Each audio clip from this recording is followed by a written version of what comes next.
Well, now, James Creedon is here with us for tonight's Media Watch. Good to see you, James. Hi, Laura. We're going to start with a decision by the New York Times to scrap all political cartoons. That's right. A lot of reactions to this today. It's for the global edition of the New York Times, and for decades they've had some staff cartoonists such as Shapat and others who are very well known, and their cartoons very much appreciated. This announcement came in the last 24 hours. The New York Times Global Edition is ending daily political cartoons. Now, they did stop running syndicated cartoons 2 months ago after one anti-Semitic piece of imagery was printed in the opinion section, and indeed that has been being seen as one of the reasons for this decision. One anti-Semitic cartoon means that all the cartoonists have to suffer. Exactly. A lot of people, I think, really didn't see the sense in that, and some wondering... Surely that's the editor's fault. That's right, and some wondering if the fact that cartoon got through the editorial board's sort of vetting process, if that's not being used, that particular... Because Donald Trump, amongst others, responded to that. You can see that he was being cast there as a blind man being led by Netanyahu. Yeah, pretty old anti-Semitic trope.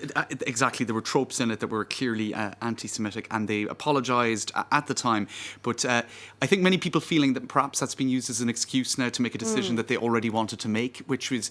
It used to be the International Herald Tribune, then it was the New York Times Global Edition, and is there this attempt now just to roll that Global Edition into the National Edition?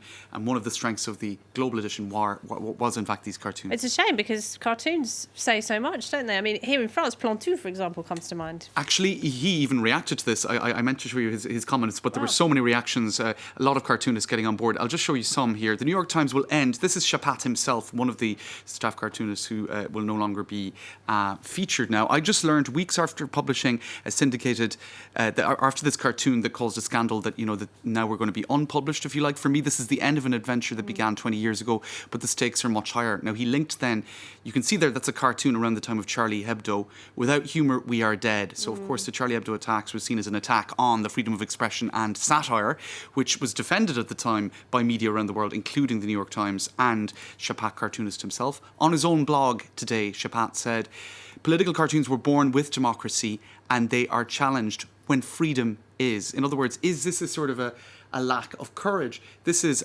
Matt Verker, a political cartoonist for Politico, and he basically says that it is a lack of courage. He said the decision to not run political cartoons by the New York Times opinion section is spineless. We need this political humour now more than ever. Quick through some of the other comments. This is Anne Telnace of the Washington Post, who unsubscribed from the New York Times. And she said, "Look at the message they sent me when I unsubscribed. It was the standard message talking about responsibility to truthfully provide information to the world. We strive to maintain the spirit of open debate." But with no pictures. She sees that as a hypocritical. Sad day for the press, sad day for freedom of speech, says one communications director. Others kind of taking the Je suis Charlie motif after the Charlie Hebdo attacks and turning it back on the New York Times. I am not the New York Times.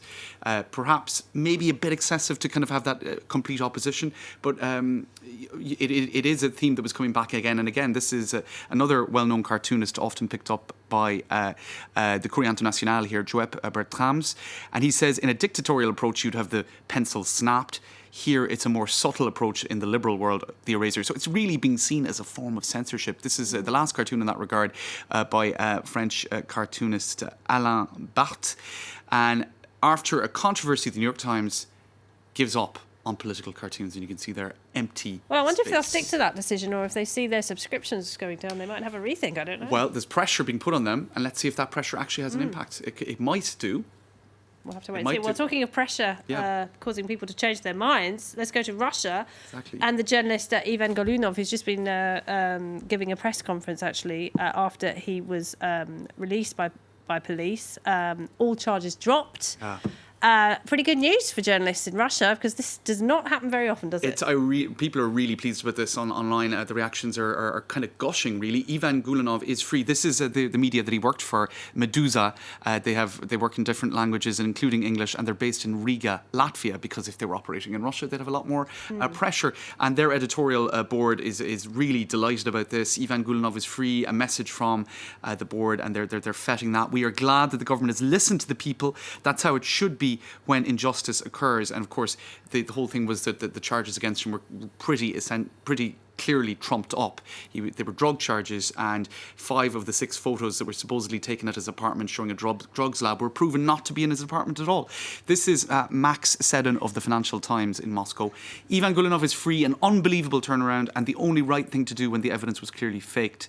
Several top cops have been fired too. It shows you how scared the Kremlin is of public protest after such a big outpouring of support. Now, one comment that kind of tempers that a little bit, just to show you first, this was 3 front pages of Russian dailies yesterday saying, I am Ivan Golunov. They all took this really strong stand in the Russian media, and it was picked up by the world's media. You also had, for example, Jill Doherty, she works for Medusa, support Ivan Golunov by republishing his work. So actually... And we've all heard of Medusa now. That's it. And his actual investigations into corruption were getting even more attention. So it was totally backfiring on the Russian authorities. One slightly less optimistic comment by Oliver Carroll of The Independent and the London Evening Standard, also based in Moscow.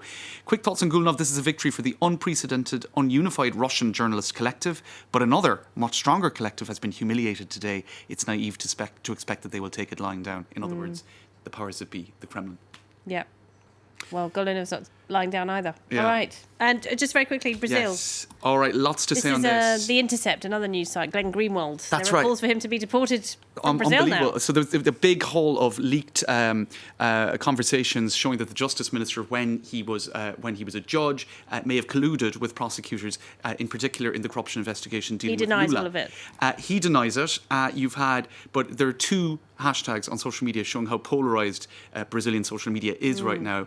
Moro Criminoso.